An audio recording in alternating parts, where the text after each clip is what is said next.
কি হলো, আমি তো প্রতিবন্ধী মানুষ, আমার তো সেরকম সমর্থন নেই যে আমি 5 জায়গায় যাবো মাঙা পাতা করলে এসে খাবো। আমার এই সরকারি খালধারে আমি যদি একটা কালকে যদি দোকান করে রাখি, তাহলে এই দোকানে আমি এসে বিক্রি করতে পারবো, 2টা পয়সা আমি ইনকাম করতে পারবো। মাসি তো আমাকে 1000 টাকা করে দেয়, আমার তো সবটাই কিনা, জল বলো এটু যেত সবটাই কিনা। এমনকি আমাকে অন্তত একটা কার্ড বি করে দিচ্ছেন, তো আমি কি দিয়ে খাবো, কি করে খাবো বলুন আপনি। আমার বাড়িতে আমি আছি, আমার বোন আছে, আর ওনার একজন ছেলে আছে, ছোট ছেলেটা। না না, আর আদার্স কিচ্ছু নেই আমার, আর আদার্স কিছু নেই আমার।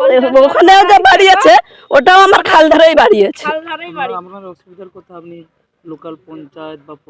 সবাইকে বলেছি, সবাই আমার গ্রামের এখন বা গুড়া দিনটা দাঁড়িয়ে আছে, এর আগে যে তাপস জানা ছিল, এর আগে যে সে ছিল, যত পঞ্চায়েত ছিল সবাই জানে।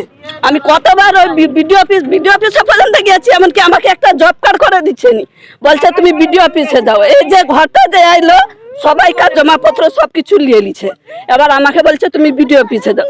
এবার আমি যে বিডিও অফিসে গেছি, বিডিও স্যারের সঙ্গে কথা বলেছি যে দেখুন ভাই আমার জব কার্ড নেই বলে আমাকে ঘর দিবেনি বলছে। তখন বলছে যে আচ্ছা ঠিক আছে, ওটা কি হচ্ছে না হচ্ছে আমরা দেখি। দেখি তো ঘর বি আসেনি আর জব কার্ডও করে দিচ্ছেনি, হচ্ছে। তো আমার তাহলে একটা অন্তর্দেয় কার্ড কিনতে, আপনারা জানেন 3 কিলো চাল হলে কি 1 মাস হয়ে যায় একটা প্রতিবন্ধী মানুষ করে। আবার কি বললো না, পঞ্চায়েতকেও বলেছি যে আমার একটা জব কার্ড করে দাও, আমার একটা অন্তর্দেয় কার্ড করে দিন, আমার তো যে কোনো একটা হবে না, কেউ কিছু করে দিচ্ছেনি। আবার আপনি বলুন, আবার আমি পঞ্চায়েতের নাম এখন হয়েছে নতুন পঞ্চায়েত গ্রুপ পঞ্চায়েত। আপনি কি জানেন যে ময়নাতে এখন একটা জল নিকাশি বা খাল সংস্কার একটা বড় সমস্যা হয়ে দাঁড়িয়েছে? প্রশাসন চাইছে অবিলম্বে খাল সংস্কার, মানুষও চাইছে খালের উপরে বাড়ি তৈরি করছে, প্রশাসনকে জানাতে হয়। আপনি জানিয়েছেন এটা? ওটা শুনিনি, কিন্তু এই আপনার মুখে শুনছি সবাইকার ভাঙবে, আমারও ভেঙে দিবে, আমার কোনো আপত্তি নেই। মানে খাল সংস্কার করতে হবে, ময়নাবাসী চাইছে দ্রুত ময়নার সব খাল পরিষ্কার করতে হবে, সেই জায়গায় আপনি বাড়ি তৈরি করছেন।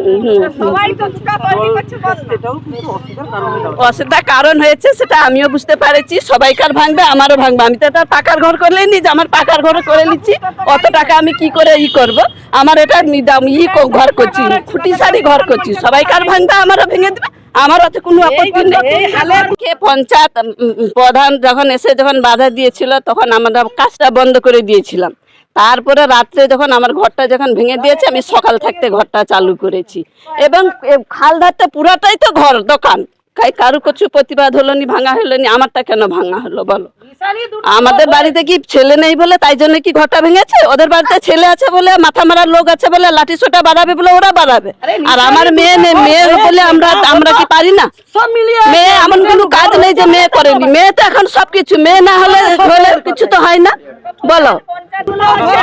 আমার নাম মমতাজ খাতুন, বাড়ি শ্যামপুর। এটা বিগত দিনে একটা ঘর নিয়ে অনেক সমস্যা হয়েছিল, তারও সাক্ষী হয়তো আছি, মানে দেখেছি চোখে, এবং যে ঘরগুলো হয়েছিল আগে, এবং সেটা প্রশাসন দিয়ে এবং আমাদের গ্রাম পঞ্চায়েতের পক্ষ থেকে এবং গ্রাম কমিটির পক্ষ থেকে, এবং খালের ওপারটা আমি দাঁড়িয়েছি 5 পুকুরিয়া, খালের ওপারটা হচ্ছে শ্যামপুর গ্রাম, ওদের গ্রামের এবং আমাদের গ্রাম দুটো মিলে একটা যৌথ পরিকল্পনা হয় এবং একটা সালিসিনামা তৈরি হয় যে বিগত দিনে এই যা ঘর হয়ে গেছে তা বাদে যদি আর কোনো ঘর হয় বা কিছু করে, উভয় গ্রামের পক্ষ থেকে একটা আলোচনা সভা করে ওনারা যদি সম্মতি দেন তাহলে কিন্তু ঘর হবে, না হলে নতুন করে কোনো ঘর হওয়ার আর কোনো পরিকল্পনা থাকলো না। এবং প্রশাসনে এসেছিলেন আমার ফিল্ডে, আমার দোকানের সামনে যে বাড়িটা, এই বাড়িটার জন্য প্রশাসন এসেছিলেন, তখনও বলেছিলেন যে এটা যেটা তৈরি হয়ে গেছে এগুলো কিন্তু আর পুনরাবৃত্তি করা যাবে না। তখন একটা পলিথিনের চালা করেছিল যে আর নতুন করে কিছু করা যাবে না, তারপরে ঝড়ে ওটা পড়ে যায় এবং আবার সেটা দেখি পুনরায় আবার এই পঞ্চায়েতে ভোটের পরে আবার এই ঘর তৈরি হচ্ছে, দেখতে পাচ্ছি আপাতত।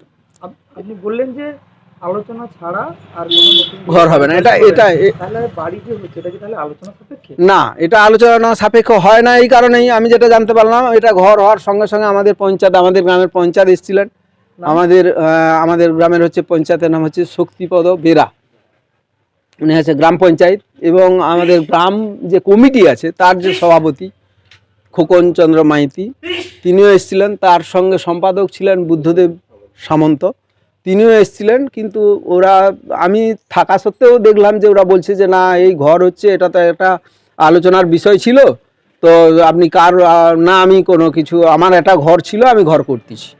তো না আচ্ছা ঠিক আছে, ঘর যখন করছো এখন ঠিক আছে, এখন বন্ধ রাখুন এটা। যদি আপনি, আপনাকে যদি কোনো পারমিশন কেউ দেয় হয় তাহলে সেই পারমিশনটা দেখান, আর নচেত ঘর বন্ধ রাখুন। কিন্তু উনি কথা শুনেননি, উনি বললেন না আমি, এটা আমার আগে ঘর ছিল, সেই হিসাবে আমি ঘর বানাচ্ছি, আমি কোনো বাধা শুনতে রাজি না। বাড়ি কে তৈরি করছেন নাম? এটা আমার সামনে, এই দোকানের সামনে যেটা ঘর করেছে, এটা হচ্ছে খালের ওপারে, ওর নাম হচ্ছে শেখ মুস্তাফা। আর নতুন যে বাড়িটা হচ্ছে? আর নতুন যে বাড়িটা হচ্ছে, ওটা হচ্ছে কর্তিসের নাম হচ্ছে মর্জিনা মহিলা, ওটা হচ্ছে সব শ্যামপুরেরই, আর আমাদের এটা পাঁচপুকুরে। আপনার নাম? আমার নাম শ্রী কমলচন্দ্র সামন্ত। আমার গ্রাম হচ্ছে পাঁচপুকুরে, আমি যেখানে দাঁড়িয়ে আছি এই আমার গ্রাম। শুনুন, এটা আজকের সমস্যা নয়, এটা দীর্ঘদিনের সমস্যা, যেটা আমাদের বিগত 5 বছর আমি ওখানে প্রধান ছিলাম, তখন আমি অনেকগুলো সমস্যার সম্মুখীন হয়েছিলাম। তো আমরা তখন সিদ্ধান্ত নিয়েছিলাম যে বসে পাঁচপুকুরিয়া গ্রাম কমিটি এবং শ্যামপুরের গ্রাম কমিটি, দেউলিরও কিছু গ্রাম কমিটি, ওরা সবাই আমরা পাঁচপুকুরিয়া স্কুলে আমরা বসে সিদ্ধান্ত নিয়েছিলাম যে যা ঘর হয়ে আছে এরপরে কোনো ঘর করা যাবে না। এবং পূর্ববর্তী আমাদের যে প্রধান ছিলেন প্রয়াত সুনীল প্রধান, ওনাদের টাইমেরও একটা ডিটস আমি দেখলাম, রেজুলেশন আমরা দেখেছিলাম, তাতে ক্লিয়ার উল্লেখ করা ছিল যে যা ঘর হয়ে আছে এর পরবর্তী টাইমে কোনো ঘর হবে না। তার কারণে আমার রথতলায় কিছু মানুষ ঘর করার জন্য বিগত দিনে উদ্যোগ নিয়েছিল, কিন্তু আমরা তাকে পঞ্চায়েত থেকে বাধা দিয়ে আমরা ওখানে নারকেল গাছ লাগিয়েছিলাম। এমএসকে স্কুলের সামনেও ঘেরার জন্য চেষ্টা করেছিল, কিন্তু আমরা সেটা হতে দেই না, এবং বিভিন্নভাবে দফায় দফায় ওদের সঙ্গে আলোচনার সাপেক্ষে আমরা সেটা বন্ধ রেখেছিলাম। কিন্তু বর্তমানে দেখলাম যে আমাদের প্রধান ম্যাডাম ভালো উদ্যোগ নিয়েছে, যেটা বনসৃজনের মাধ্যমে যে খালের পাড়গুলোকে সুন্দরভাবে নারকেল গাছ লাগিয়েছে। কিন্তু তা সত্ত্বেও দেখলাম যে কিছু পাঁচপুকুরিয়াতে রথতলা থেকে প্রায় বাঁশ দিয়ে পুরোটা ঘিরে দেওয়া হয়েছে, এবং কোথাও কোথাও 2-3টে বাড়ি, একটা বাড়ি নির্মাণও অলরেডি হয়ে গেছে, আরও 2টা এখন রানিং পথে আছে। এবং তার সাথে সাথে যে পাঁচপুকুরিয়া যে এমএসকে স্কুল, সেই এমএসকে স্কুলের সামনেও দেখলাম বাঁশ দিয়ে ঘিরে দেওয়া হয়েছে। তো এটা আমার মনে হয় ইমিডিয়েট প্রধান ম্যাডাম যাতে 3টে গ্রাম, দেউলি, পাঁচপুকুরিয়া এবং শ্যামপুর, এদের গ্রাম কমিটিকে নিয়ে বসে আলোচনার মাধ্যমে যে কীভাবে এর সমাধান করা যায়, তাতে বেটার হবে। কারণ আগামী দিনে না হলে কিন্তু এটা একটা খুব খারাপ দিকে যেতে পারে।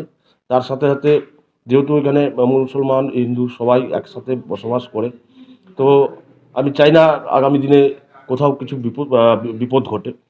তো সেই কারণে বলছি যে আপাতত এই বেআইনি যে ঘরগুলো হচ্ছে, এই ঘরগুলোকে বন্ধ রেখে একটা টেবিল করে সমস্যার সমাধান করা। আপনার পরিচয়?